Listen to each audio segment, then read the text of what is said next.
Buenas tardes a todos, tanto los que nos veis desde España como los que nos estáis viendo desde fuera.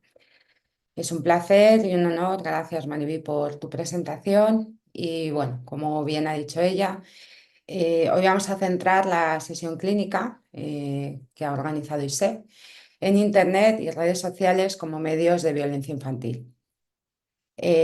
Ahora mismo, bueno, pues es muy importante centrarnos en esta temática, dado bueno, pues el gran auge que está habiendo sobre todo ello y el peligro que puede comportar y asumen tanto padres como menores y que a veces no nos damos cuenta. Me gustaría empezar haciendo un breve resumen de los contenidos iniciales. Vamos a empezar por esta introducción a la violencia en las tecnologías de la información y de la comunicación en redes sociales a través de bueno, pues los conceptos, las ventajas y las desventajas que tienen estos TICs, igual que las ventajas y desventajas que tienen las redes sociales, algunos datos del uso que ahora mismo barajamos dentro de nuestro país, así también como en Europa, y que entendemos por violencia a través de Internet y las tipologías que hay. ¿Qué entendemos por los TICs? Bueno, pues son el conjunto de recursos, herramientas, equipos, programas informáticos, aplicaciones, redes y medios que permiten la compilación, procesamiento, almacenamiento y transmisión de información, como puede ser a través de voz, de datos, texto, vídeo e imágenes. Las plataformas de comunicación son los medios que usa el ser humano para comunicarse, informarse y en ocasiones entretenerse, que esto es lo que usamos todos día a día. ¿Cuáles son los más utilizados? Pues a nivel de servicios, las redes sociales como puede ser Instagram, Facebook, WhatsApp, Dropbox, WordPress, Google Drive o Calendar, juegos en línea, los blogs. En redes nos quedaríamos con los subtipos que irían desde radio, televisión, telefonía móvil, ancho de banda. Y luego en cuanto a terminales y equipos, pues todo lo que conforma con lo que accedemos a ello, ¿no? Serían ordenadores, tablets, teléfonos móviles, dispositivos de audio y vídeo, televisores y videoconsolas. Bueno, las redes sociales surgieron como la América Online Instant Messenger en los años 90 y son consideradas plataformas comunicacionales por la afluencia de usuarios que se comunican a través de estos medios. Bueno, pues permiten al usuario ser un prosumidor, es decir, crear y que sea a la vez consumidor de contenidos, ya que proporcionan herramientas para todos nosotros que hacen que el trabajo sea más fácil.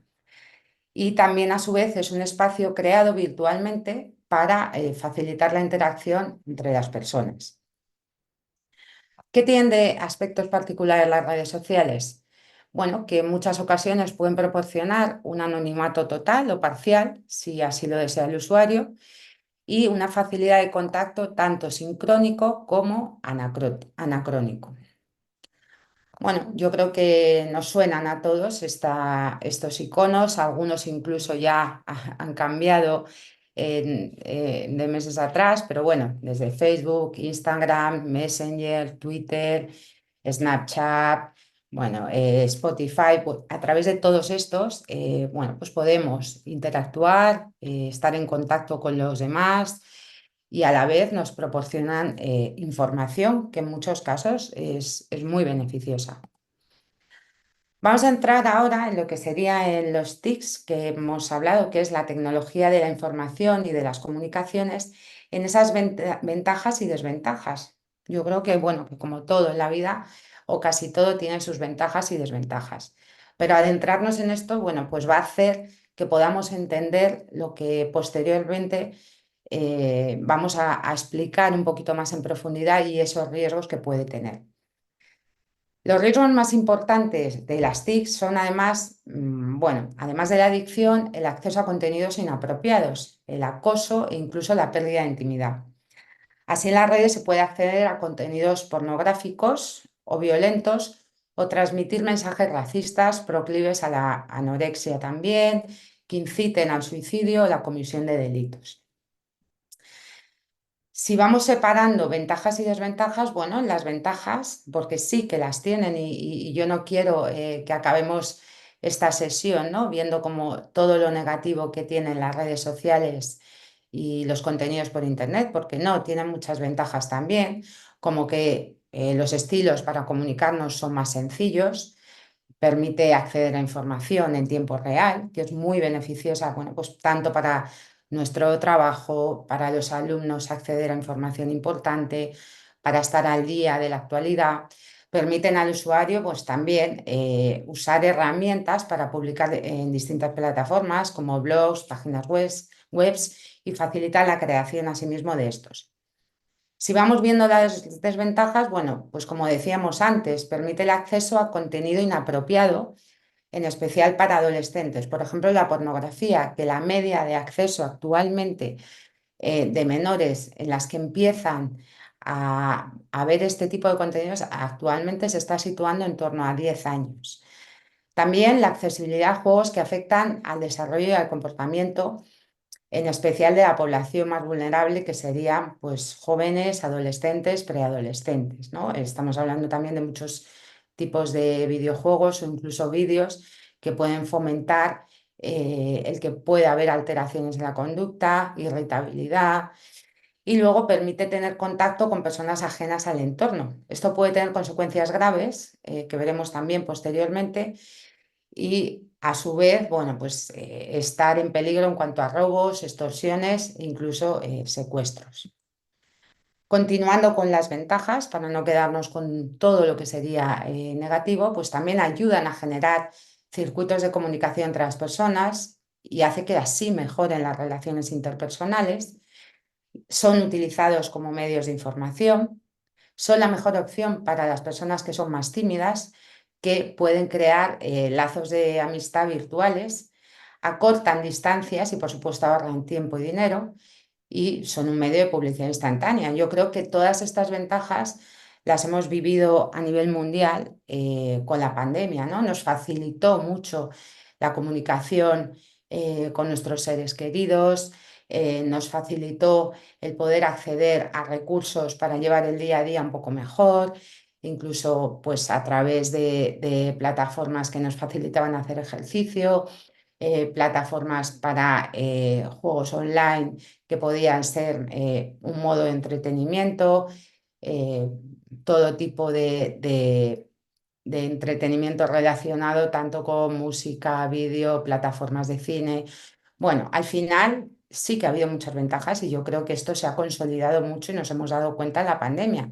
Sin ir más lejos, por ejemplo, el tema del teletrabajo que se empezó, ¿no? Pues, a instaurar más a través de la pandemia y por eso, bueno, pues así mismo pues, ha tenido muchas ventajas.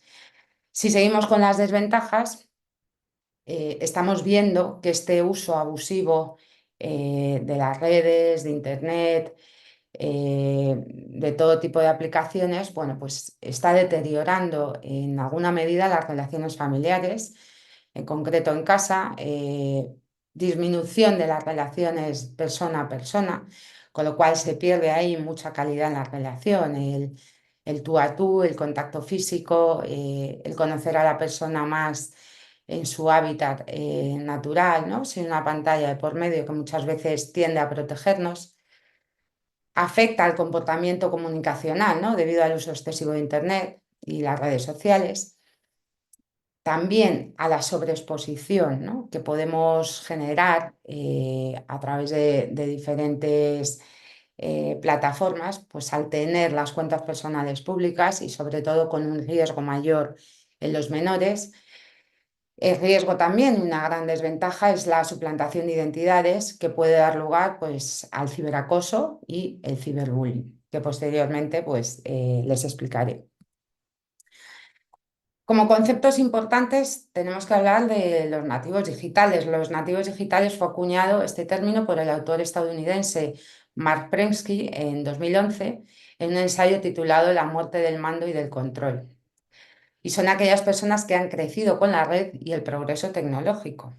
Situaríamos a esta generación Z, nacida la que estaría entre los años comprendidos de fecha de nacimiento entre 1995 y 2015.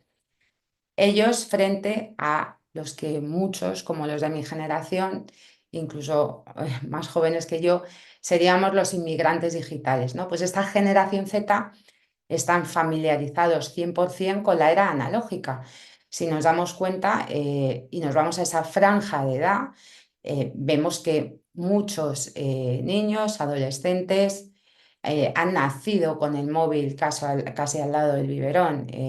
Nos fijamos en los niños, ¿no? Cómo manejan un teléfono móvil, una tablet, y cómo a través de ensayo-error van teniendo un aprendizaje que es asombroso, ¿no? Entonces, bueno, esta generación Z puede tener más riesgos porque para ellos es algo que va unido, casi es una prolongación de su cuerpo, con lo cual el no tener estos medios digitales les genera muchas veces frustraciones y una falta de control sobre el uso. ¿Qué les caracteriza? Como íbamos diciendo, bueno, pues esta generación o los nativos digitales, no habrá casos concretos en los que no, pero bueno, en estudios que se han hecho, pues se ha visto que quieren recibir la información de forma ágil e inmediata. Todo tiene que ser ya, lo que provoca pues una poca o falta tolerancia a la frustración, es decir, cuando tienen que esperar un cierto tiempo para otro tipo de cosas, están acostumbrados a tenerlo todo de manera tan inmediata que no toleran esa espera y eso, bueno, pues genera problemas conductuales, genera problemas emocionales que pueden desencadenar en los casos más graves en cierta psicopatología, como trastornos del estado de ánimo, trastornos de ansiedad. Buscan además y necesitan, ¿no?, la aprobación en redes de los demás. Si no la tienen, les afecta mucho y si no la tienen de manera inmediata a su autoestima. Si, por ejemplo, escriben un WhatsApp y no son contestados inmediatamente, ven que la otra persona está en línea, bueno, eso hace tambalear un poco los pilares de la relación que tienen con esa persona y les genera mucho sufrimiento que hay que trabajarlo. A su vez se sienten atraídos por multitareas y procesos paralelos, que podríamos decir, bueno, esta parte es positiva, pero hay veces que el estar a la multitarea y a procesos paralelos hace que el nivel de atención no sea el adecuado para cada tarea y por eso haya más déficit atencionales. Suelen preferir los gráficos a los textos, bueno, porque el texto requiere un mayor esfuerzo a nivel cerebral, el gráfico es un estímulo visual y es mucho más inmediato. Se inclinan por accesos o hipertextos al azar, funcionan mejor y rinden más cuando trabajan en red. Tienen la conciencia de que van progresando, lo cual les reporta satisfacción y recompensas inmediatas, ¿no? Ese refuerzo inmediato es lo que hace que genere más uso, abuso y en muchos casos adicción. Y prefieren instruirse de forma lúdica a embarcarse en lo que sería el trabajo tradicional. En cuanto a los datos que tenemos sobre este uso de los medios, bueno, pues la incidencia de conectividad móvil en España es la más grande de Europa hasta los estudios actuales. Actualmente más del 30% de los niños españoles de 10 años de edad tienen un teléfono móvil, a los 12 años casi el 70% y a los 14 la gran mayoría lo tienen en su poder y sin ningún tipo de restricción por parte de sus padres. Bueno, estos datos se está viendo que se extrapolan ya a otros continentes y no centrándonos solo, por ejemplo, en Europa, ¿no? Como pues, muchos de las personas que hoy están inscritas en esta sesión clínica, yo creo que nos pueden confirmar, por ejemplo, en Latinoamérica. En España, es uno de los principales países en despliegue y utilización de redes sociales. Y a partir de los 14 años, el uso de redes supera un 80% con ligero predominio de las chicas frente a los chicos. Y de ellos, más de un tercio tiene 2 o más perfiles en redes distintas y casi la mitad tiene su propio blog. Estos datos que acabamos de ver de este inicio del móvil con un móvil propio a los 10 años bueno, pues estamos viendo que es una etapa en la que el menor está conformando su personalidad, existe todavía mucha inmadurez y va a haber mucho contenido que reciba que no es capaz, bueno, pues de, digamos, de asimilar, de comprender.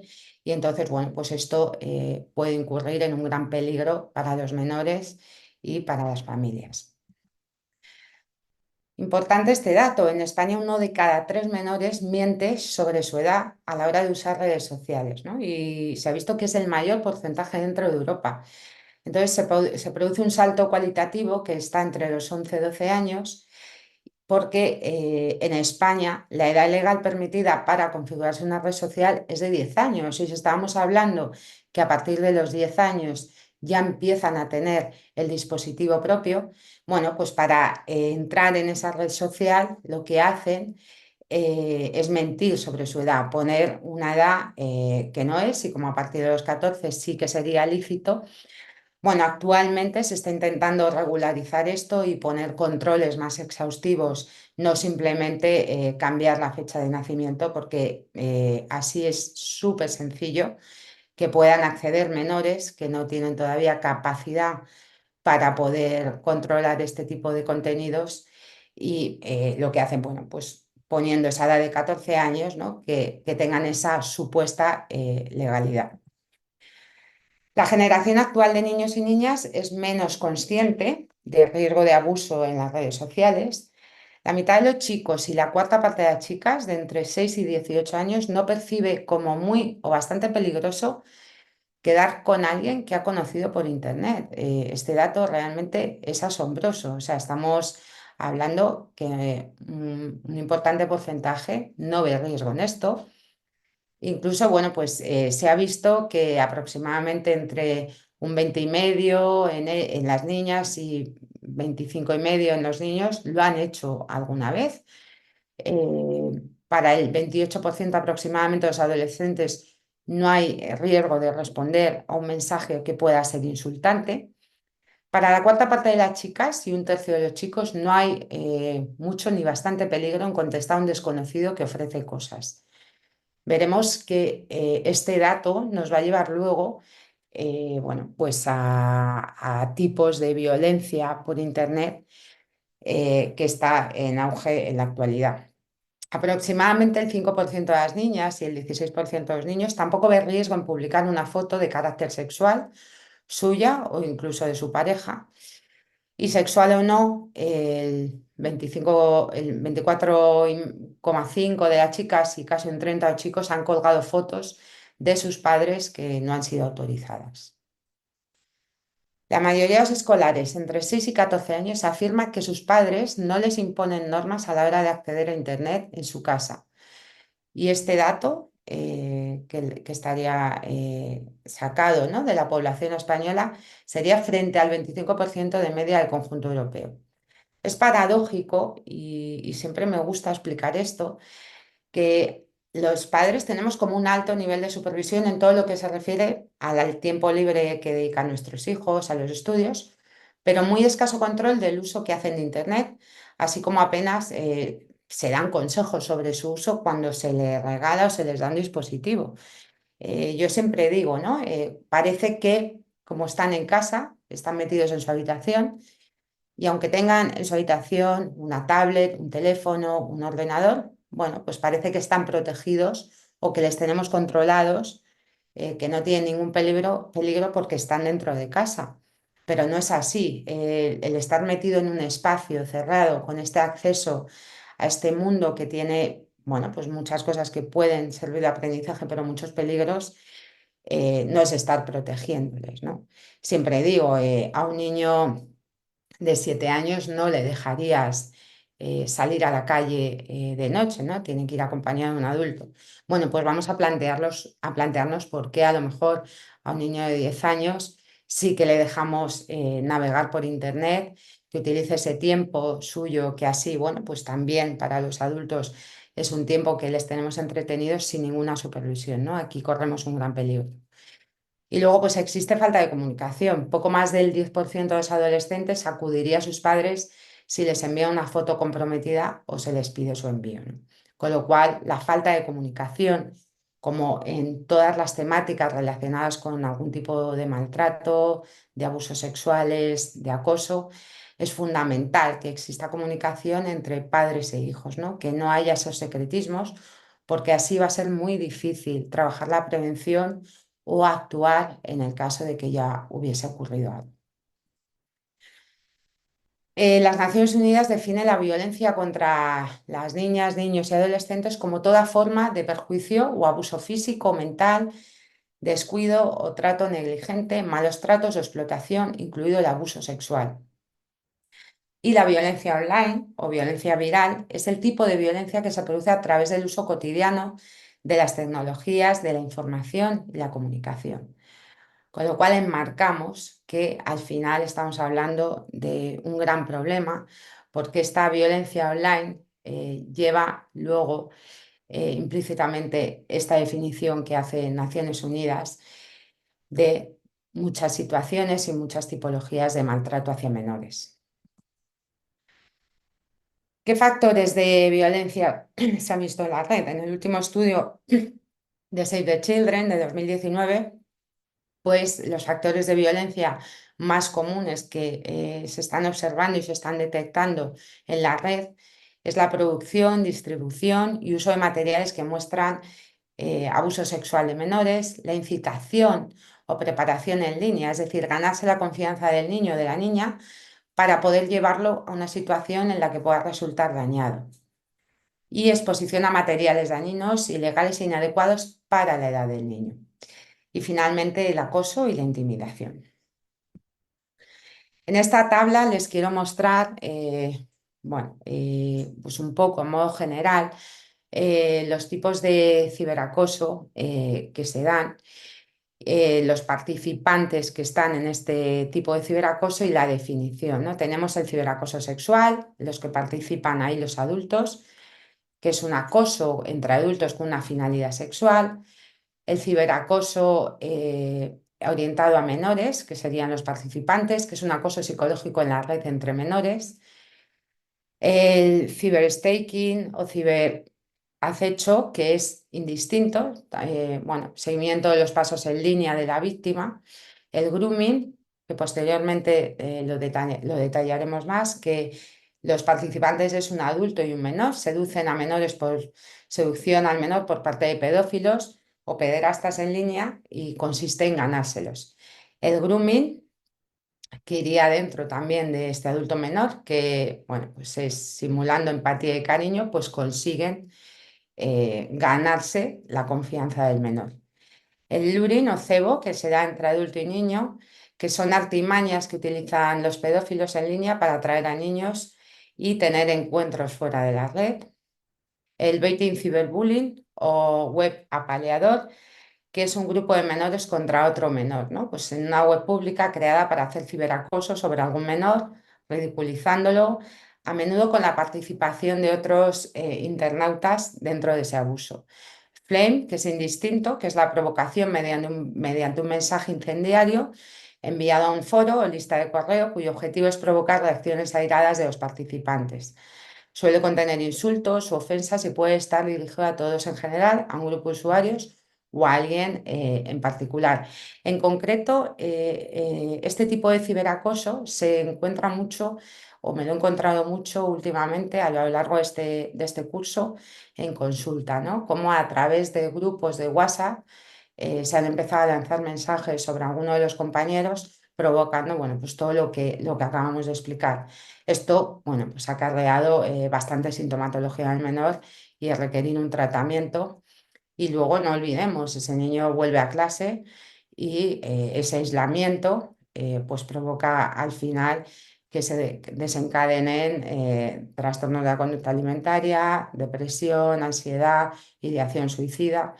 Y luego, por último, tenemos el sexting o sexteo, que es el envío de mensajes de imágenes tomadas por el agresor o grabados por el protagonista de carácter sexual desde dispositivos móviles con el fin de dañar el honor y la imagen de la víctima y que pueden ser incluso utilizadas para promover el chantaje de la víctima, con el fin de ejercer pues, el control y el dominio bajo la amenaza de poder publicar esas imágenes. Bueno, como pueden ver, tenemos muchísimas tipologías de ciberacoso y por eso hemos de estar muy alerta y hablar mucho con nuestros menores. Vamos a empezar ya con cada una de las tipologías más en concreto. Vamos a empezar con el ciberbullying, hablando un poco de su definición, epidemiología, factores de riesgo, consecuencias de la víctima y cómo hemos de actuar. Para empezar, pues me gustaría mostrarles una campaña que se llevó a cabo por Movistar sobre el tema del ciberbullying.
Bueno, supongo que ya luego en la parte que tenemos de comentar o de debate un poco, pues cualquier comentario acerca de los vídeos que vamos a ver, pues estaré encantada de recibirlo. Pero bueno, aquí hay una parte que a mí me parece fundamental cuando en este vídeo, en esta campaña que se hace, que es como al final, ¿no? El niño se encuentra tan solo con la incapacidad de poder contarlo a sus cuidadores principales, a sus padres, ¿no? Porque al final, al principio se empieza a ver como algo que parece que no tiene importancia, pero luego llega a ser ya un acoso y un ciberacoso bastante tremendo. Además ocurre mm, el ciberacoso lo que implica es que ese acoso no se queda en el momento puntual. Cuando hablamos de ciberacoso es que ese acoso está 24/7, es decir, continuamente, con lo cual el daño abarca parangones muchísimo más grandes porque es continuo, ¿no? Entonces, bueno, en la definición vemos que es ese hostigamiento, malos tratos por parte de un individuo o de varios hacia otro, como hemos visto ahora, utilizando como medio la tecnología, teléfonos móviles, correo electrónico, mensaje de texto, bueno, comentarios, memes, publicaciones, stickers, ¿no? Entonces, bueno, esta sería la definición principal. Y aquí, bueno, pues hacemos una distinción en ciberacoso si es lo mismo que el ciberbullying. El ciberbullying es un tipo concreto de ciberacoso que se aplica en un contexto en el que solamente están implicados los menores, ¿de acuerdo? También se considera ciberbullying el uso de fotos para criticar y ofender a otra persona. Y esta es la práctica más usual que aplican los menores en las redes sociales. La diferencia entre ciberbullying y ciberacoso radica en las edades. Esta es la distinción principal. Si el caso es que el acosador es mayor que la víctima, se denomina ciberacoso. El ciberbullying no implica acoso de índole sexual, ¿de acuerdo? Entonces estaríamos hablando que el ciberbullying es entre menores y no implica un componente sexual. Y bueno, realmente no hay fronteras claras entre el acoso tradicional, presencial y online. Por ejemplo, una agresión física que se graba y se distribuye posteriormente por Internet, ampliando la audiencia y recibiendo nuevos comentarios ofensivos, es el llamado happy sleeping, que luego también vamos a comentar. Pero sobre todo quedarnos en que el criterio diferenciador es la edad, ¿de acuerdo? Entre el ciberacoso y el ciberbullying. El ciberbullying tiene que ser entre menores. Manifestaciones del ciberbullying. Pues publicar imágenes, como hemos dicho, vídeos comprometedores, bien que sean reales o manipulados. Ojo, que aquí entraríamos con la parte, pero que hoy no da cabida para todo esto, de la inteligencia artificial, ¿no? Cómo podemos manipular imágenes, voces. También publicar datos o secretos que puedan perjudicar el estado o las emociones de la víctima. Incluir a la persona en encuestas o votaciones del más feo, el más gordo, el más delgado, ¿no? Al final, pues que sea que un grupo haga comentarios denigrantes y despectivos hacia otro menor, hacer comentarios ofensivos o comentarios de fotos o publicaciones que ha hecho la víctima, usurpar el nombre e imagen de la víctima en perfiles web y utilizarlos para enviar mensajes ofensivos a otros.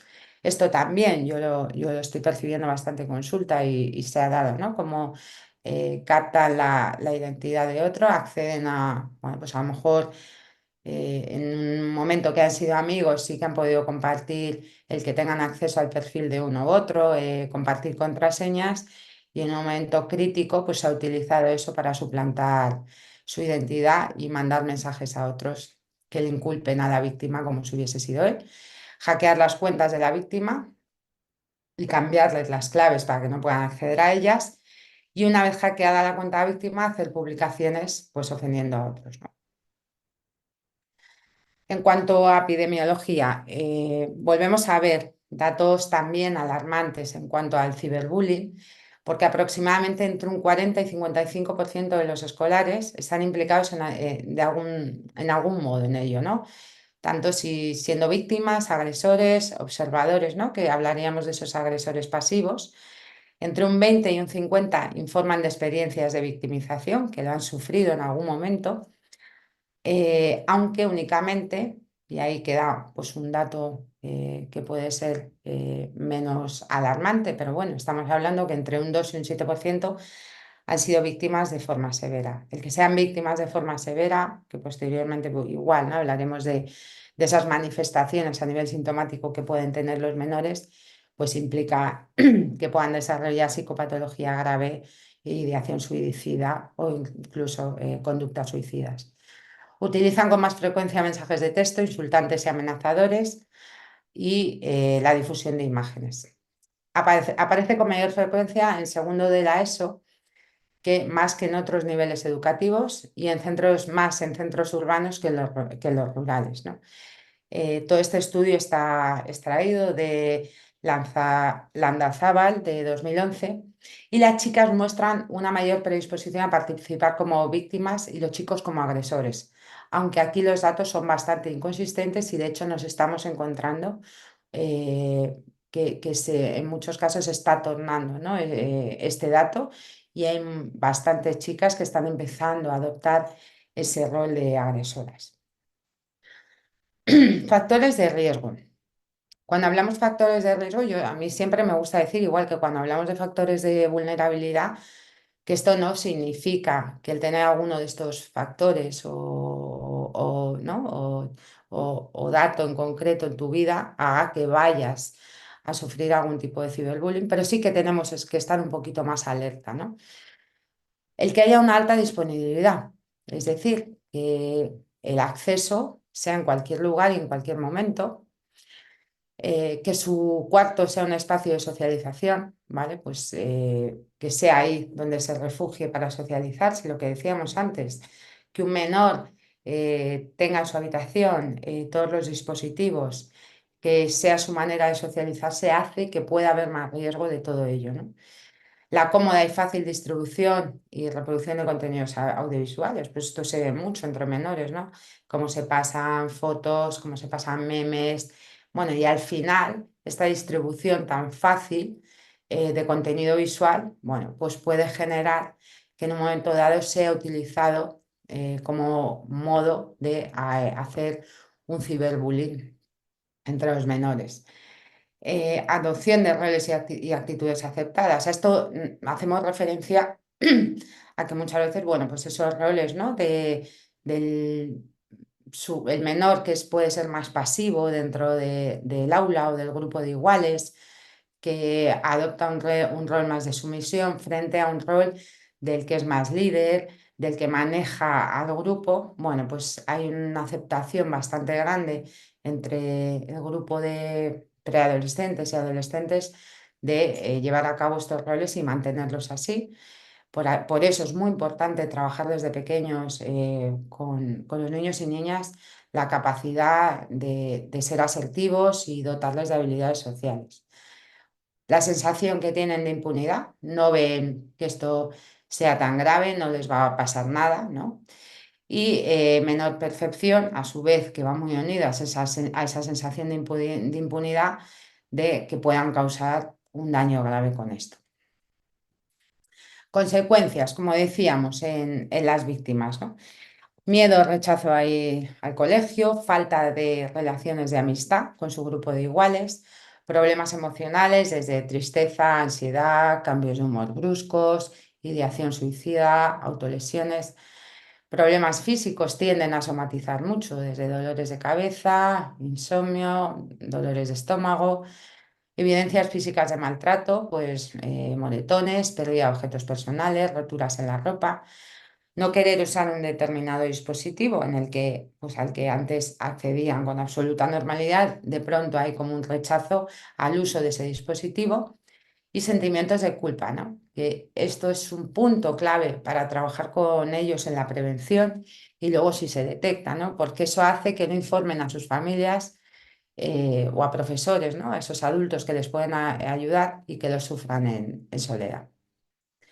¿Cómo podemos actuar ante el ciberbullying? Pues fomentar una conducta proactiva frente al acoso, pues fomentando la empatía con las víctimas, saber reconocer situaciones de acoso, tener habilidades para adoptar una actitud de rechazo hacia personas agresoras y apoyar a las víctimas, es decir, también esos agresores pasivos o los observadores, bueno, pues trabajar sobre ellos para que, digamos, no den licencia al agresor para hacer eso y se queden como meros observadores o incluso no como meros observadores. Muchas veces son los que graban ese acoso para luego darle difusión en las redes.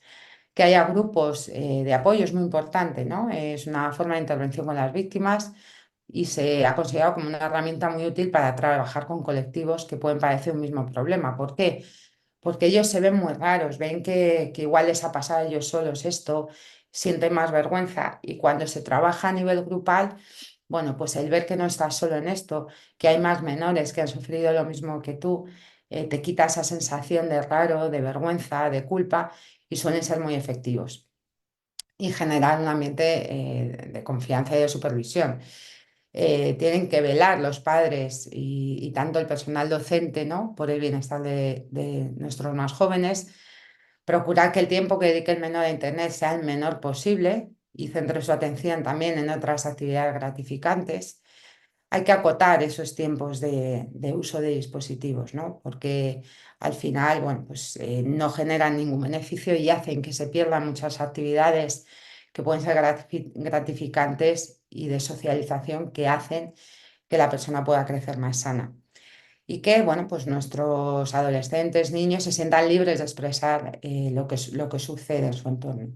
Muy importante, que no haya secretos, ¿no? Entre padres, hijos, que dediquemos un tiempo todos los días, hablar con nuestros hijos cómo les ha ido, si tienen algún problema o qué cosas positivas también les han pasado. Y siempre con la capacidad de una escucha muy activa, sin entrar en juzgar, ¿no? Porque estamos hablando de edades en las que si entramos a juzgarles, lo que podemos hacer es que se retraigan más y si les ocurre algo o si notan, ¿no? Que pueda haber cierto rechazo hacia lo que están contando, pues que se perpetúe ese secreto. Vamos a visionar otro ejemplo que me parece también, bueno, pues ver un poco las dos caras. Sus padres están destrozados. No quiere salir de casa, pero tampoco se atreve a decir quién ha sido. ¿Qué ha pasado? Que a Lucas, que por lo visto alguien lleva tiempo enviándole mensajes, llamándole gordo, cerdo y cosas así. Le van a cambiar de colegio. Cada cosa, bueno, no le van a hacer nada. Ese es el tema, que no saben quién es. El niño no para de decir que si se chiva, le van a clavar la estrella en la garganta. ¿La estrella? ¿Qué estrella?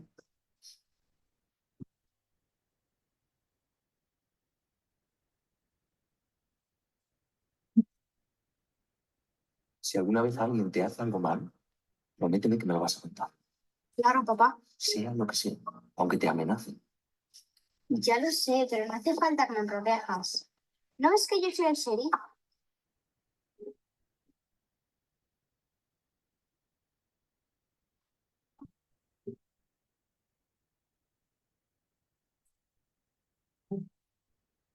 Gracias, están Bueno, pues con este último vídeo, que fue una campaña de Orange, lo que hemos visto es el otro lado. Esa importancia de la que hablaba de comunicación tiene que ser también para ver si tu hijo está haciendo algo que no es apropiado, ¿no?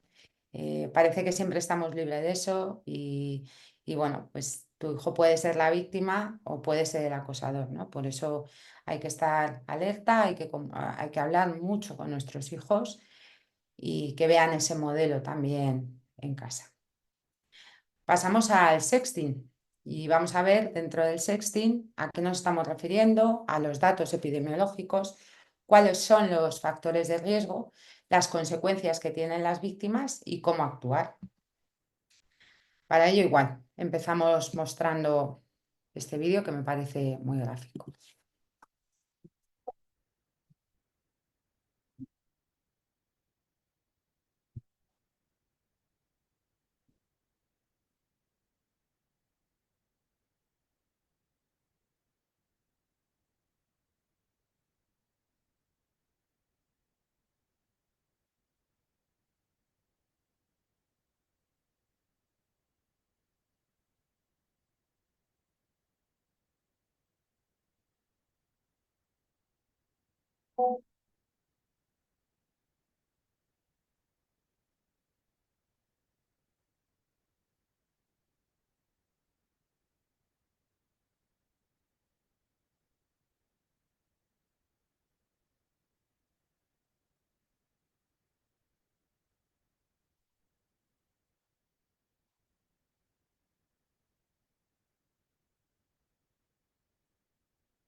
Bueno, igual, ¿no? Yo creo que este vídeo es muy gráfico de lo que consiste el sexting y el daño que puede causar, ¿no?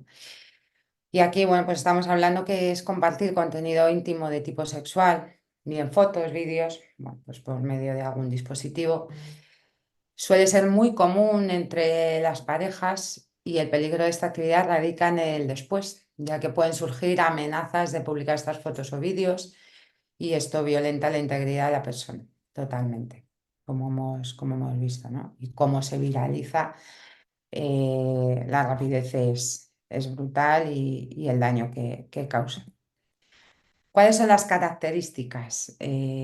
Bueno, supuestamente se realiza de manera voluntaria, sin embargo, a menudo puede haber escondida una intención manipulativa y de control de la pareja, tipo frases o mensajes: ¿por qué no me envías esa foto? Si no me la envías, ¿qué pasa? Que ya no te gusto. Las demás parejas lo hacen. Yo ya te he mandado una foto mía. Comentarios luego tipo, ¿no? Pues no seas estrecha, ¿no? Muy ligadas a esa manipulación. Y requiere necesariamente contar, pues obviamente, con un dispositivo tecnológico en el sexting, y es lo sexual ante lo atrevido. ¿Qué más caracteriza el sexting? Si existiera una coerción manifiesta, hablamos de ciberbullying o grooming o sextorsión. La sextorsión es una manera de explotación sexual donde el agresor usa el chantaje con vídeos o actos sexuales de la persona, ya bien sea un adolescente o un adulto. En cuanto a la epidemiología que nos encontramos en el sexting, bueno, pues en el año 2018 se vio que aproximadamente un 23% de los adolescentes llevaba a cabo el sexting, mostrando que entre un 17 y un 27% enviaba mensajes con contenido erótico, recibiendo ese contenido entre un 31 y un 41. Y reenviándolo, ¿vale? Que aquí hablamos de, bueno, pues otra vulneración muy importante de la intimidad de la persona, contenido sexual entre un 9 y un 14% de los jóvenes, ¿no? Datos del 2018. Durante la pandemia, el sexting se incrementó en un 68%.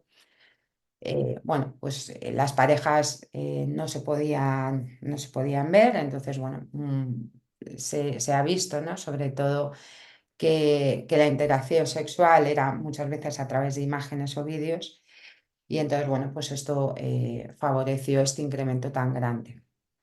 Se identifican ciertos riesgos relacionados a esta actividad, pues como la extorsión en un casi 60% de los casos, seguido del ciberbullying con un 45%, daños al honor, a intimidad de imagen en un 42% y finalmente la pornografía infantil con un 36% de los casos. No olvidemos que muchos de los participantes en este sexting son menores de edad, entonces esa foto circula y bueno, pues da lugar a que puedan crearse redes de pornografía infantil con ese contenido de bien de imágenes o de vídeos. En España casi un 20% de las personas de entre 18 y 20 años ha participado alguna vez en el sexting y la media de edad en la que se hace por primera vez está entre los 15 y los 16 años. Igual, factores de riesgo que nos encontramos en el sexting, pues relación directa entre la adolescencia y ese despertar sexual y curiosidad sexual. La falsa sensación de confianza, ¿no? También es un factor de riesgo. Parece que hay una relación alta de confianza, pero no es tan alta esa confianza ni tan sólida como parece. Falta de atención o supervisión, bueno, así como incluso depresiones y sanciones legales, ¿no? Hay un vacío legal ahí bastante grande que hace que también sea un factor de riesgo, que parezca que hay más facilidad porque no va a haber una consecuencia de este tipo de conductas. Otro factor de riesgo importante es cuando la pareja se rompe y se utiliza esas imágenes o esos vídeos como manera de venganza, el hackeo de dispositivos y la pérdida o robo del móvil. ¿Qué consecuencias tiene para la víctima el sexting? Sin lugar a dudas, una de las que más encontramos y además se ve bastante en terapia es sintomatología ansiosa depresiva.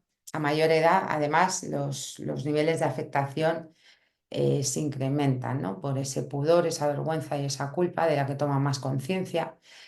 La falta de confianza y secretismo, bueno, pues es muy difícil muchas veces y a mí me lo han contado pacientes en consulta, que si ellas han entrado a participar, ¿no? En este compartir imágenes o vídeos y luego ese vídeo, esa imagen es reenviado o se utiliza como manera de chantaje o de manipulación, tienen mucho miedo y mucha vergüenza a poder hablar con sus padres, por ejemplo, de lo que ha ocurrido porque ellas o ellos han sido partícipes y han mandado de manera voluntaria esa fotografía o ese vídeo, ¿no? Con lo cual, bueno, pues les influye en su reputación, como hemos visto en el vídeo, e incluso a nivel familiar, bueno, pues también hay casos en los que puede generar un conflicto importante. La sociedad percibe a la víctima de manera negativa, ¿no? Pues, y actúa como un severo castigador, o incluso se hace un juicio paralelo de un material que en principio fue compartido de manera privada, ¿de acuerdo? Exclusión social o aislamiento, problemas emocionales como baja autoestima, vergüenza, baja capacidad de control de impulsos y de autocontrol. Puede ser una futura víctima de cyberbullying o de grooming y sentimientos de culpa. Digamos que esta sintomatología es la que más hay que trabajar para evitar consecuencias que puedan darse posteriormente todavía más graves y para evitar pues, desenlaces muy tremendos, ¿no? Como puede ser conductas suicidas o incluso, bueno, pues que se aíslen tanto, ¿no? Que el nivel de socialización ya sea nulo. Muy importante, y en el sexting yo aquí hago muchísimo hincapié, no hay que culpabilizar a la víctima.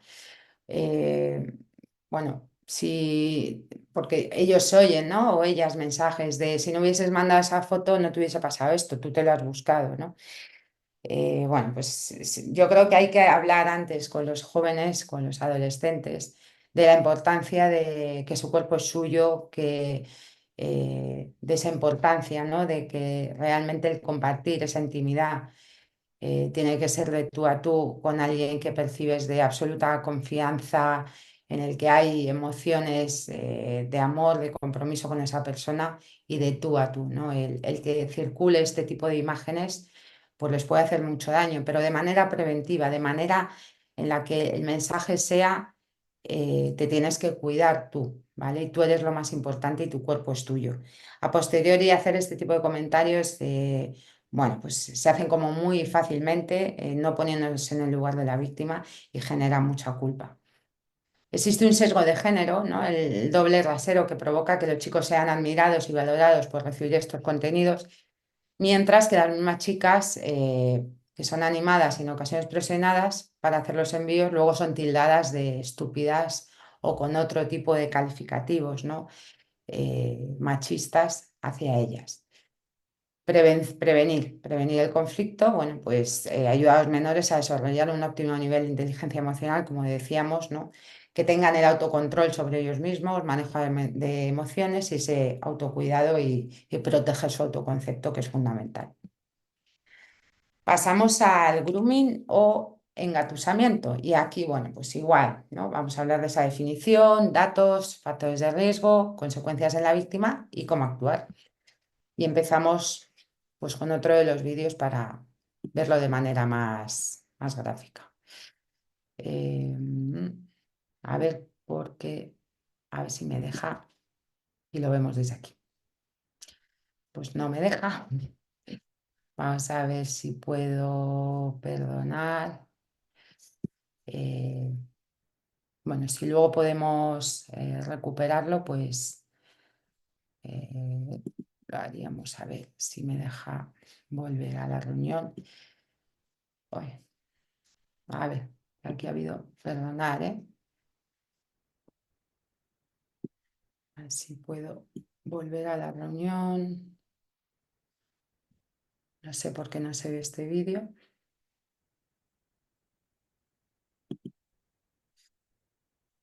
Perdonad, ¿eh? Fallos del directo. Bueno, no me deja volver a... Bueno. No lo podemos abrir. Me da mucha rabia, pero bueno, sí me gustaría que ya que tenéis el enlace, si no, bueno, pues al final en los comentarios yo os lo intento copiar en el chat, ¿de acuerdo? Para que lo podáis abrir. No sé por qué no se abre, porque se estaba abriendo. Bueno, el grooming, como ahora veréis en la definición y esas consecuencias que trae para la víctima, bueno, pues estaríamos hablando en este caso de lo siguiente, ¿no? Que es el conjunto de prácticas realizadas por ciertos adultos encaminadas a ganarse la confianza del menor, fingiendo empatía, amistad, cariño con fines manipulativos para buscar un posterior beneficio sexual o diferentes formas de extorsión y o chantaje, ¿no?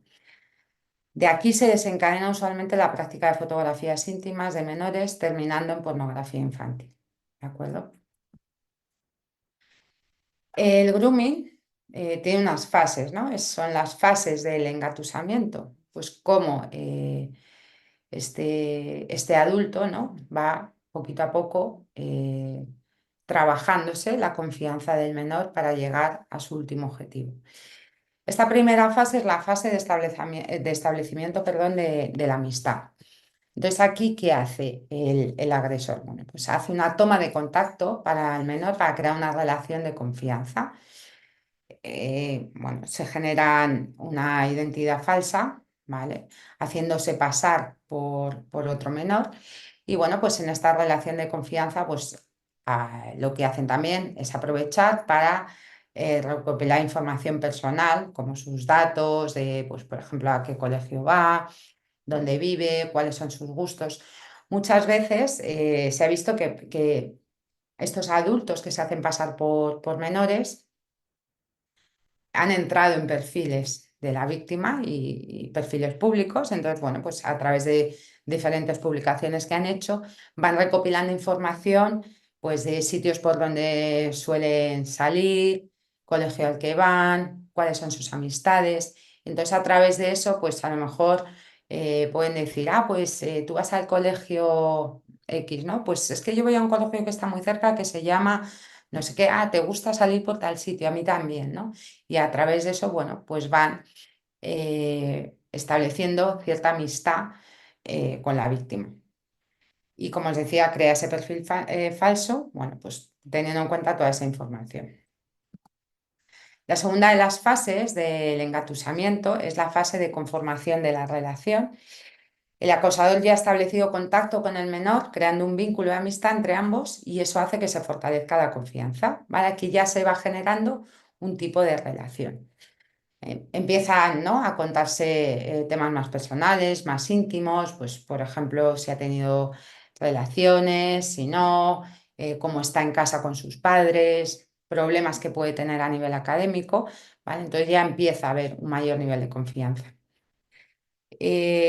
Y eso hace que, bueno, que pueda entrar también el agresor, ¿no?, a modo de una empatía falsa, ¿no?, pues a entrar a darle consejos, a ser la persona con la que se pueda desahogar, con lo cual hace que la víctima cada vez se vaya sintiendo más cómoda.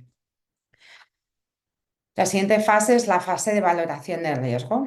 Bueno, aquí el agresor se dedica un poco a valorar el riesgo que puede haber bueno, de ser descubierto o de que su objetivo no se vea truncado, ¿no? Entonces intenta obtener más información sobre su entorno familiar, bueno, pues por ejemplo, horarios de trabajo de los padres, si tienen hermanos, si tiene una persona que esté en casa que pueda cuidar de él o de ella. Bueno, pues al final, ¿no? Para evaluar todos esos riesgos que puedan hacer que perjudique el intento de cumplir su objetivo. Como os decía, indagar por en el trabajo de los padres, ¿no? Y también, bueno, pues cuánto usa las redes sociales, etcétera. Y sobre todo conocer sus experiencias tanto emocionales, amorosas como sexuales, ¿vale? Aquí empieza a valorar si es un menor, ¿no?, que ha tenido más experiencias sexuales y puede ser a lo mejor para el agresor o cree que puede ser más fácil obtener lo que va a pedir, o si sin embargo, bueno, pues está en una fase más inicial y va a necesitar irle, digamos, seduciendo con otras artimañas, sin olvidar nunca que en el grooming el agresor se está haciendo pasar también por otro menor, ¿no? Luego pasamos a la fase de exclusividad. El agresor se concentra en poder obtener información sobre problemas personales y secretos que la víctima pueda tener. Incluso se convierte el agresor en la única persona de confianza para el menor, ¿no?, el que le cuenta absolutamente solo y tiene esa exclusividad. Empieza pues ya a conversar sobre temas sexuales para que el menor pueda sentirse cómodo y que le parezca como algo natural y lo normalice y aceptar las peticiones sexuales que pueda tener el acosador. Y las peticiones se inician por juegos y simples mensajes hasta lograr que el menor empiece a compartir el mismo contenido sexual. Y la fase sexual, que sería la fase final, el agresor o abusador ya conoce toda la información para cumplir su objetivo y empieza a establecer una relación sexual con la víctima recurriendo al chantaje.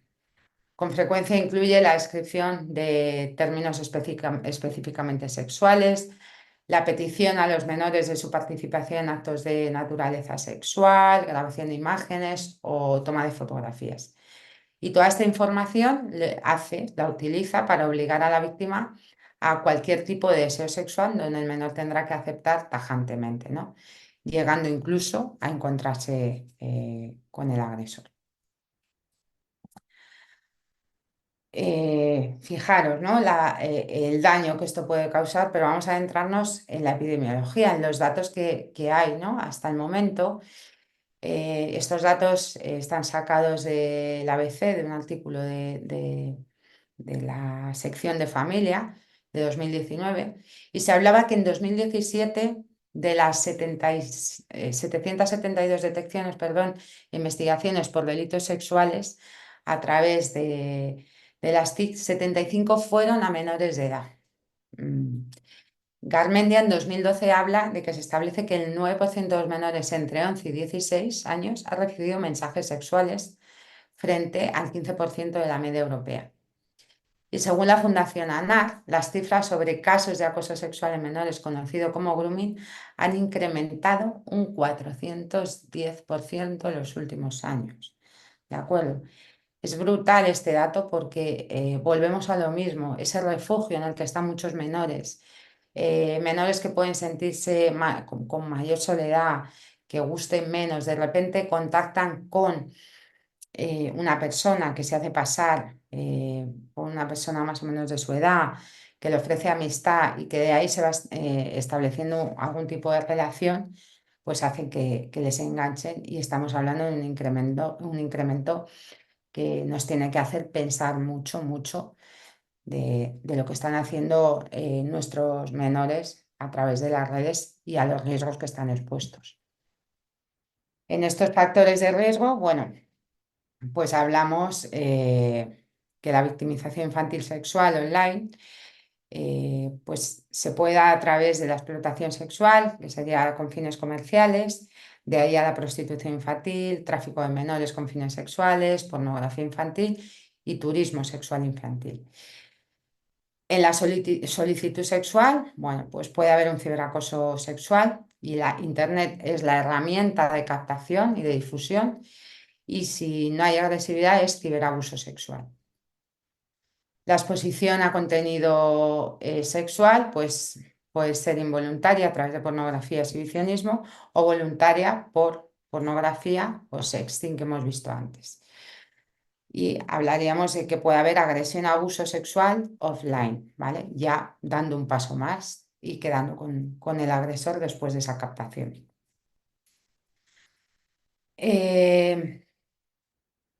Factores de riesgo que nos encontramos en este punto. Bueno, pues los factores de riesgo que nos encontramos son presencia en las víctimas de conductas arriesgadas o inadecuadas, bueno, por relacionarse con desconocidos, que es lo que hemos hablado, el anonimato, porque al utilizar perfiles falsos por parte del agresor parece como más sencillo. Tener entre 13 y 15 años es un factor de riesgo también. Como decíamos, jóvenes con gran necesidad de afecto, sentimientos de soledad, que tengan dificultades en las relaciones sociales y haber sido víctima de abuso sexual, maltrato, acoso escolar, ciberacoso. Eso ya, si no ha sido tratado, detectado, es un factor de riesgo para que se convierta en población más vulnerable para sufrir este tipo de agresión.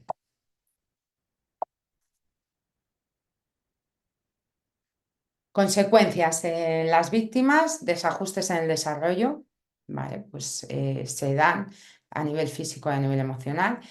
La psicopatología asociada que más se encuentra y más correlaciona con este tipo de delito es la depresión, la ansiedad y las conductas autolesivas, una baja autoestima, inseguridad y generar una desconfianza en los demás, tener cambios de humor bruscos, disminución del rendimiento académico, daños físicos. Bueno, pues cuando ya es offline y puede haber esos encuentros sexuales, se puede dar heridas y lesiones como consecuencia de esas agresiones sexuales. deterioro en la relación y comunicación con el entorno, que se aísle. Y la familia puede ser víctima de chantajes por parte del abusador, que estaríamos hablando de sextorsión. ¿Cómo actuar? Control parental, importantísimo. Regular ese uso de redes sociales en menores de 12 años, reforzar el diálogo con nuestros hijos y la confianza y una participación activa de las familias. Bueno, pues hay que ver qué páginas frecuentan, acompañarlos en esa inmersión al uso de las tecnologías y explicarles todas las diferencias entre lo que es online y offline. Y una psicoeducación importante, ¿no? En la prevención de las interacciones, por el qué y no el por qué, ¿no? El qué haces, no solo pedir esas explicaciones de por qué no hay que hacerlo, sino el qué, para qué se hace. La prohibición no lleva a ningún lado, porque además en esta etapa tienden, ¿no? Quizá a rebelarse más, y si se prohíbe sin hablar, sin explicar, les va a llevar inmediatamente a curiosear, y eso ya es un riesgo. Y promover el protagonismo a los niños y adolescentes en esa prevención, no solo centrarnos en los padres, sino trabajar esta prevención desde los centros escolares con los niños también. Y para acabar, tenemos otros tipos de violencia y el mal uso de la red, que es el ghosting, el sharing, la violencia online en pareja o expareja y el happy sleeping. Bueno, pues por ejemplo, tenemos aquí, ¿no? Pantallazo de WhatsApp entre, entre diferentes personas. Gracias por la velada. Hola, ¿cómo estás? ¿Me ignoras? ¿Qué pasó? ¿Pasó algo? Respóndeme, ¿no? Esa insistencia que, bueno, pues hablaríamos cuando de repente hay un ghosting.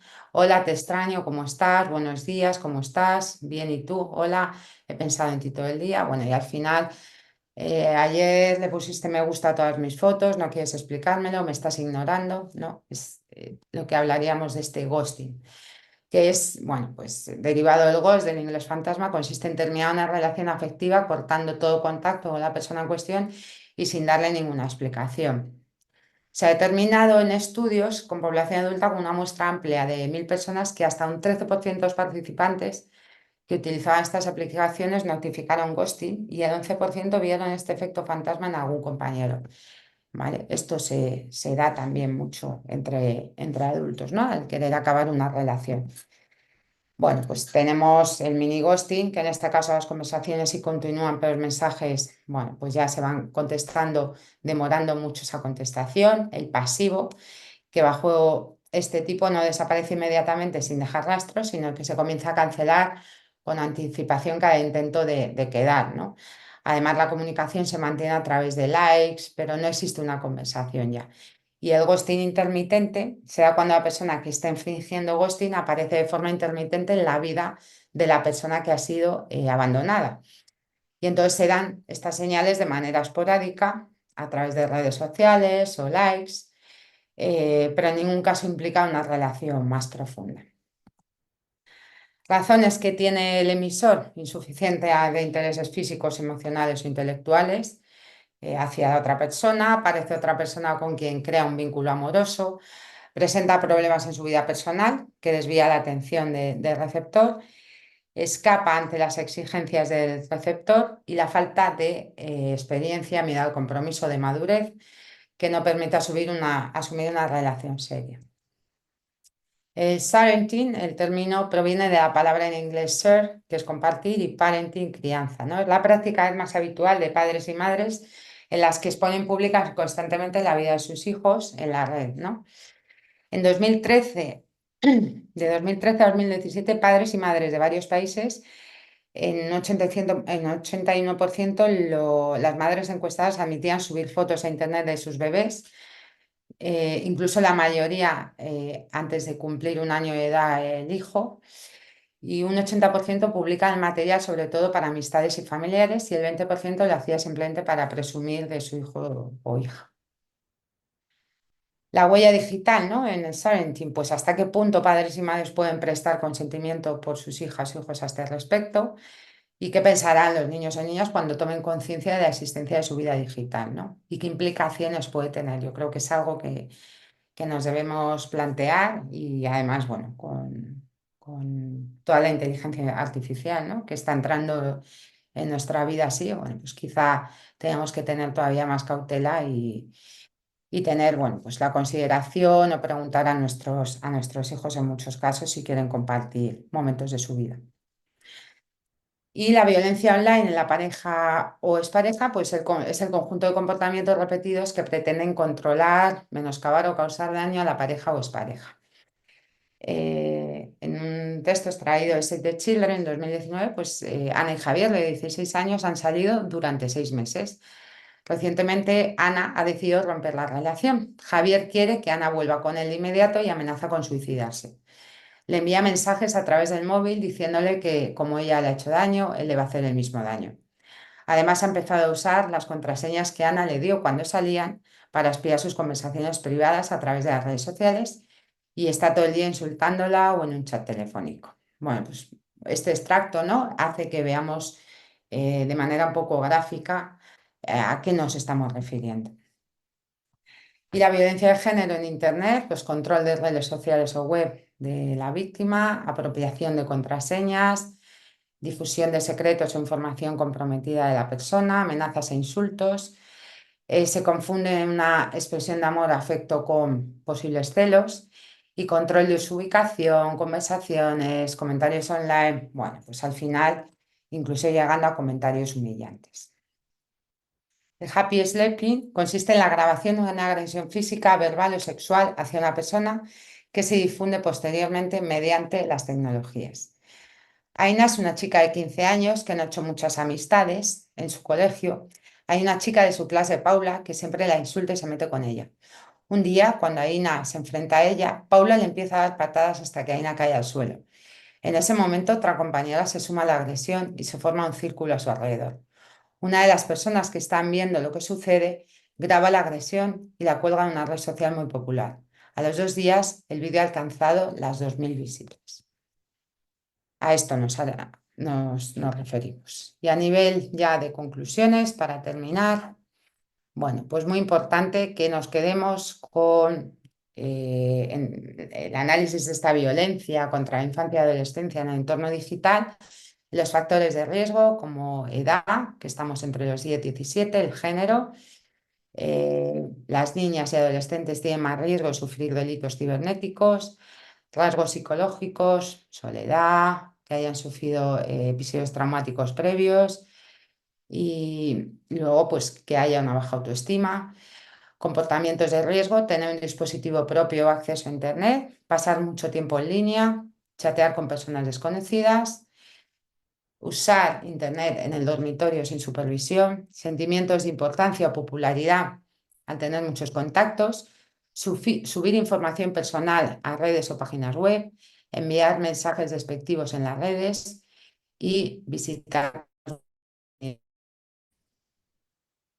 problemas en la vida cotidiana, relaciones familiares complicadas, ¿vale?, que haya ciertas disfunciones a nivel familiar y falta de comunicación de la familia sobre la seguridad digital y el uso responsable de las TIC, ¿no?, porque esto provoca que puedan mantener en secreto algún tipo de violencia sufrida por miedo a la vergüenza, la culpa o a las represalias.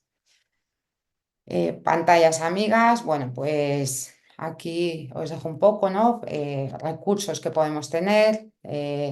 Tenemos la Agencia Española de Protección de Datos, que también es importante, pantallasamigas.net, como he dicho, y luego, bueno, pues el informe de la Subcomisión de Estudios sobre redes sociales del Congreso de los Diputados. Importante poder entrar ahí y descargarse el documento.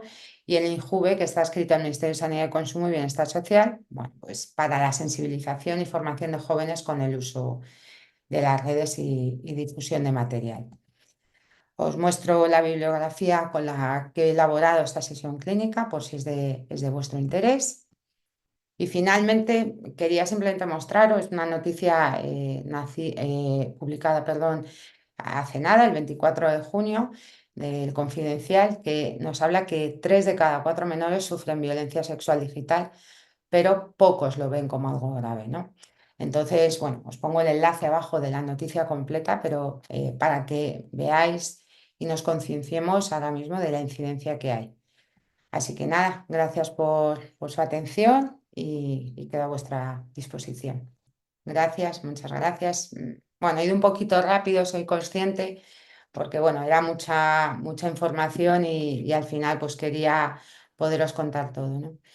Me ha dado rabia ese vídeo, pero bueno, como ya digo, como además esto quedará luego colgado, pues ese acceso, ¿no? Es un vídeo, si hace la búsqueda de grooming, vídeo, vídeo entre menores, es que no me acuerdo exactamente qué palabras metí para buscarlo, pero bueno,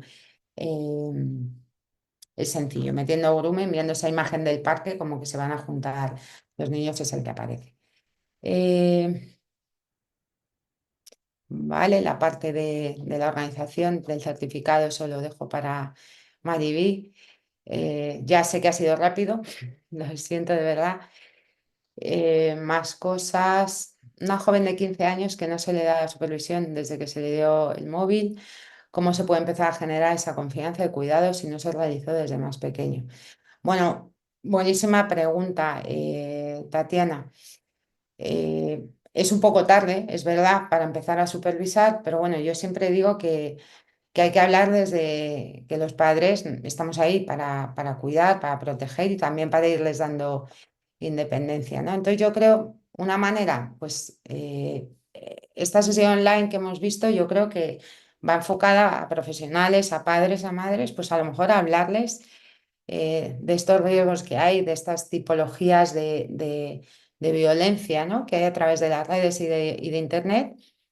Y bueno, y mostrarles vídeos, ¿no? que hemos puesto como ejemplo y los riesgos. Yo creo que hablar claramente de esto, ¿no? A lo mejor hacer como una síntesis de esta sesión clínica y poder hablar con naturalidad de esto.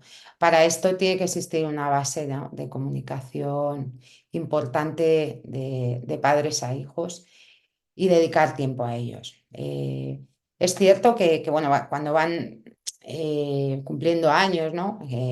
15, 16 años, bueno, pues es verdad que su intimidad, su privacidad, pero bueno, hay cosas que mientras la responsabilidad final, ¿no? la tengan los progenitores, hay cosas que sí que hay que supervisar y hablarles de los riesgos reales que hay, de todas estas tipologías de violencia que hay, que parece que nos pillan muy de lejos, pero no están tan de lejos. Si nos fijamos en la última noticia que les he puesto, ¿no? Del 24 de junio. Eh, Me dice Emily, cuando menor de 11 años se le explicó algunos peligros de compartir datos con personas desconocidas y aún así el menor realiza conversación con desconocidos, el motivo del por qué lo hace, ¿no? Bueno, posiblemente porque yo creo que ahí le ha generado tanto refuerzo y se ha sentido tan, bueno, tan importante o que se le ha prestado atención que hace que eso sea un reforzador muy potente a nivel social. Posiblemente ese menor a lo mejor tiene carencias a la hora de relacionarse, de establecer relaciones más íntimas y por eso el seguir haciéndolo, ¿no? En ese caso, bueno, hay que volver a hablar con él y si implica un riesgo, pues no prohibir, pero entonces que haya una supervisión total.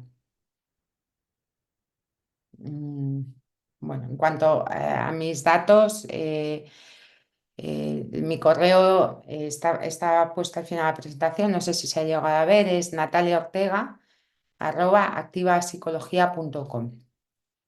Vale, lo voy a poner aquí.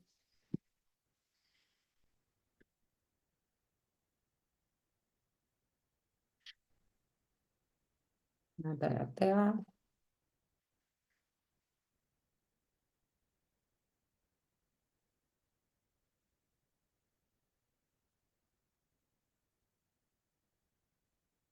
Em,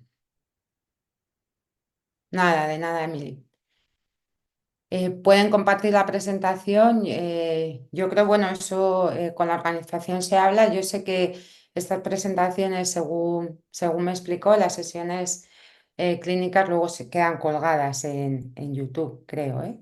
Pero bueno, Mariví, que es la persona que organiza todo esto, nos lo, nos lo puede a lo mejor aclarar.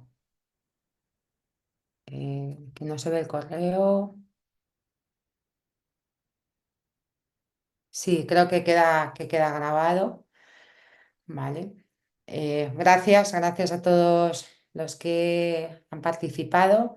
Ha sido un placer para mí poder compartir esto y como siempre digo, ¿no? Pues a mí me parece que a todo esto hay que darle voz, que tenemos que hablar de esto porque, bueno, pues ahora mismo es un problema social importante que tenemos que además va en aumento, o sea, no tiene visos de ir para atrás, por eso hay que trabajar tantísimo desde la prevención, desde que son pequeños. Y bueno, que las redes internet nos han ayudado mucho, nos están ayudando mucho, pero no nos tenemos que olvidar de los peligros que implica, ¿no?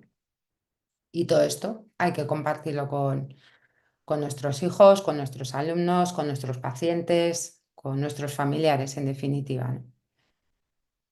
Mm, a ver, porque me están comentando, ¿no? Que no se puede compartir.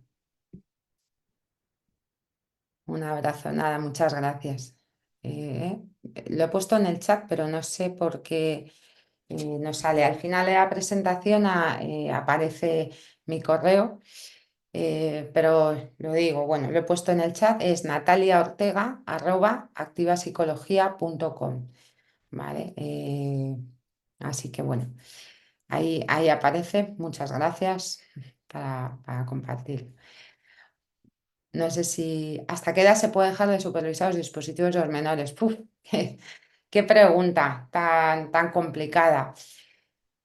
A ver, realmente, bueno, depende. Yo creo que la respuesta ahí más adecuada es dependiendo de la madurez del menor y de lo responsable que sea, así como de la confianza que tenga establecida con los padres. Entonces, yo creo que es una edad que depende muchísimo del momento de madurez en el que esté el menor.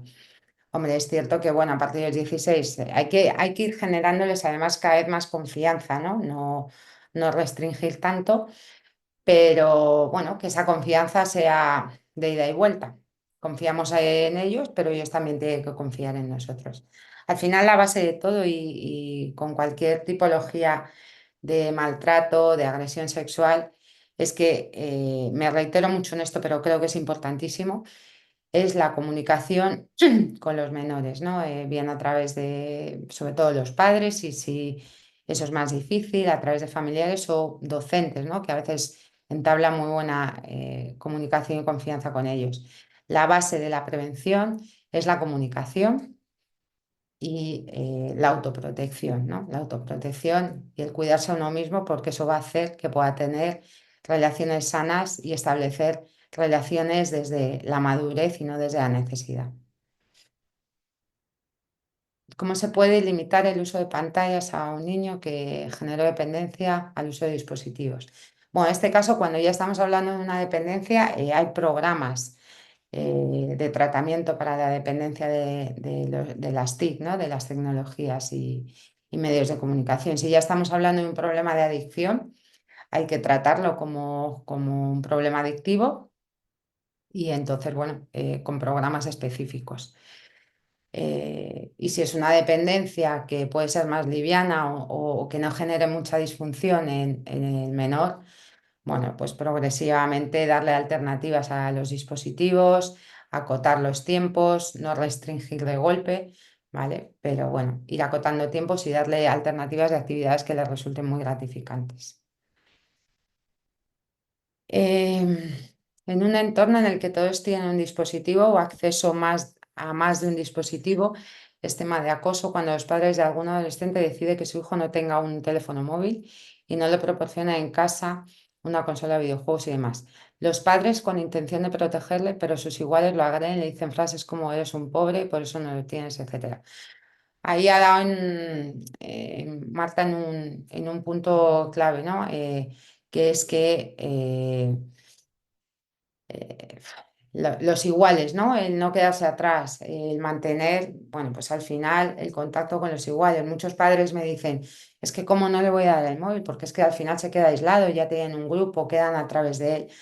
Bien, bueno, se le puede dar si los padres lo estiman oportuno, si no hay otros canales de comunicación. Todos nos hemos comunicado siempre y teníamos muchos amigos y no había móviles, ¿no? Eh, Se puede establecer que el WhatsApp sea vía móvil de los padres o bien, bueno, pues hablar seriamente de lo que se les está dando, no se les está dando un juguete, la importancia que tiene y que va a tener una supervisión. Ahí también dependerá de la edad, no es igual quizá que te lo pidan con 10 años, 11, ¿no? No, es que todos lo tienen ya, bueno, pero en esta casa hay unas normas y unos límites, como todo al final, ¿no? También te pueden decir, mis amigos se quedan hasta las 12 de la noche en la calle y a mí me haces estar en casa a las 9. Pues al final es otra norma y otro límite, lo que pasa que sí que implica que socializa mucho a través de ello, pero por eso le podemos dar otras alternativas, no les vamos a aislar, que comuniquen a través del WhatsApp del padre o de la madre. No es lo que más les gusta, pero al final los criterios los tiene que poner la familia, ¿no?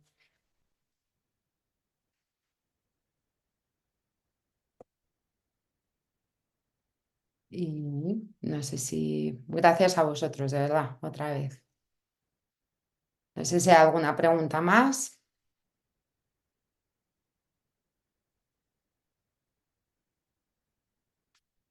Ujú. Bueno, pues ha sido un placer. Espero poder seguir repitiendo sesiones clínicas de este tipo y hablando de cuidar a nuestros menores, que al final son el futuro, ¿no? Y toda la prevención que se haga ahora va en beneficio de ellos, de la sociedad y de prevenir muchas situaciones que se dan ya y que se están dando con una incidencia altísima de violencia de género, de abusos sexuales. Y no nos olvidemos que este dato siempre me gusta recalcarlo después de dar alguna sesión o alguna clase relacionada con el maltrato o la violencia infantil, que 1 de cada 5 niños ha sufrido o sufre algún tipo de abuso sexual. Es un dato a tener en cuenta y que nos tiene que hacer reflexionar. Perfectamente, Valeria. Como hermana mayor, al de 7 años igual le tienes que adaptar algo, pero por supuesto que tienen que tener esta información. Me parece muy importante que la podáis compartir con hijos, familiares, con alumnos. Me parece fundamental porque es la realidad que tenemos y lo tienen que conocer.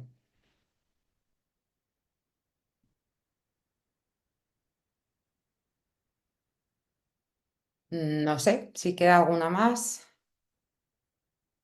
o si me he saltado alguna, perdonad, porque han ido saltando y a lo mejor no sé si me he saltado. Bueno, y bueno, creo que la presentación está grabada, queda luego colgada en el canal de YouTube y bueno, me reitero, muchísimas gracias por su tiempo y bueno, por participar. Gracias a todos, de verdad. ¿Quieres estar al día de todo lo que ocurre en ISEP? Síguenos en las redes sociales y no te pierdas de nada. Actualidad, secciones clínicas, eventos, vida estudiantil y mucho más. Podrás encontrarnos en Facebook, Twitter, LinkedIn, Instagram y YouTube. Conviértete en el protagonista de nuestros perfiles sociales. Cuéntanos cómo está siendo tu experiencia en ISEP. Muéstranos tu día a día, comparte las fotos de tus mejores momentos y recuerda de etiquetarnos o de usar el hashtag experienciaISEP. Así podemos compartir el contenido con el resto. ISEP, un lugar donde las grandes cosas pasan. Con ISEP siempre sumas.